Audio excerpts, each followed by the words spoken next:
নমস্কার। Happy parenting নিয়ে আজকে কিছু কথা বলতে চাই। আমাদের আশেপাশে আমরা দেখি বেশিরভাগ টিনেজার ছেলে মেয়ে মোটামুটি 7 থেকে 14-15 বছর বয়স অবধি তাদের সাথে তাদের মা বাবার প্রচণ্ড কনফ্লিক্ট হয়। মা বাবারা বলেন যে ছেলেমেয়েরা সারাদিন শুধু ভিডিও, নাহলে বন্ধুদের সাথে নাইট আউট করে, নাহলে বন্ধুদের সাথে নানা রকম এনগেজমেন্ট তারা রাখে, মা বাবার কন্ট্রোলে থাকতে চায় না। তো ব্যক্তিগতভাবে আমার যেটা মত বা আমি প্যারেন্টিং নিয়ে যেটা পড়াশুনো করেছি বা আমি আমার জীবনে যেটা অ্যাপ্লাই করেছি সেটা তার থেকে আমি যেটা বুঝেছি সেটা হচ্ছে যে প্রত্যেক বাচ্চা এই 7 থেকে 14-15 বছর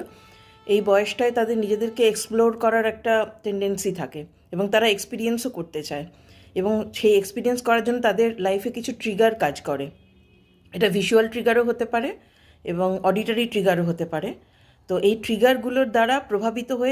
প্রভাবিত হয় তাদের বিহেভিয়ার এবং সেই বিহেভিয়ার অনুযায়ী তারা তখন কোনো রিওয়ার্ড বা প্লেজার পায়, সেই কারণেই তারা ওই বিহেভিয়ারটাকে কন্টিনিউ করে। তো এই যে গেম খেলা বলুন বা মোবাইলে টাইম ওয়েস্ট করা বা বন্ধুদের সাথে যে বেশি সময় কাটানোর যে প্রচেষ্টা, কোনো ফিজিক্যাল অ্যাক্টিভিটি মানে খেলাধুলো ছাড়া এমনি বন্ধুদের সাথে নাইট আউট করা বা বন্ধুদের সাথে ভিডিও গেম খেলা, এইগুলোতে বাচ্চারা বেশি যখন অ্যাডিক্টেড হয়ে যায় তখন বাবা মারা তাদের কন্ট্রোল করার চেষ্টা করে, তাদেরকে বারণ করে বা তাদেরকে নানা রকম মোরাল নানা রকম সাজেশান দিয়ে বা তাদের সাথে জোর করে। কিন্তু জোর করে বা মোরাল সাজেশান দিয়ে যত না হবে, তার থেকে আমার মতে যেটা হতে পারে সেটা হচ্ছে যে দেখতে হবে যে তারা কী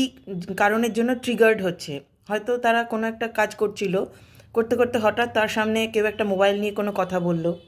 বা বন্ধুরা কেউ হয়তো তাকে ফোন করে বলল যে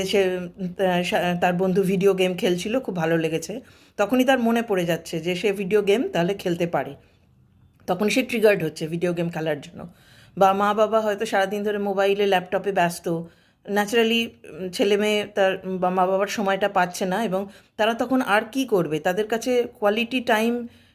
মা বাবা হয়তো কোয়ালিটি টাইম দিচ্ছেন কিন্তু তা সত্ত্বেও তাদের কাছে আরও বেশি টাইম থাকছে বা ছেলে মেয়েদের কাছে যে টাইমটায় তারা বোর হয়ে যাচ্ছে। এবং কেন বোর হচ্ছে তার কারণ তারা এখনকার জেনারেশন আমাদের জেনারেশনের চাইতে অনেকটা এগিয়ে এবং প্রত্যেক জেনারেশন সেভাবেই তারা আগের জেনারেশনের চাইতে এগিয়ে থাকে, অ্যাডভান্স থাকে, আপডেটেড থাকে এবং যেহেতু তার কাছে প্রচুর নলেজের স্কোপ আছে, তারা বিভিন্ন জায়গা থেকে অনেক নলেজ পাচ্ছে, অনেক এক্সপোজার পাচ্ছে, যার জন্য তারা সহজে বোর হয়ে যাচ্ছে। তারা যে কোনো একটা অ্যাক্টিভিটিতে বোর যখন হয়ে যাচ্ছে তখনই সে ট্রিগার্ড হচ্ছে যে কোনো অ্যাডিকশানে, সেটা নেশা করা, যে কোনো কিছু নেশা তারা করছে আর কি। সেটা সিগারেট স্মোকিং হতে পারে, সেটা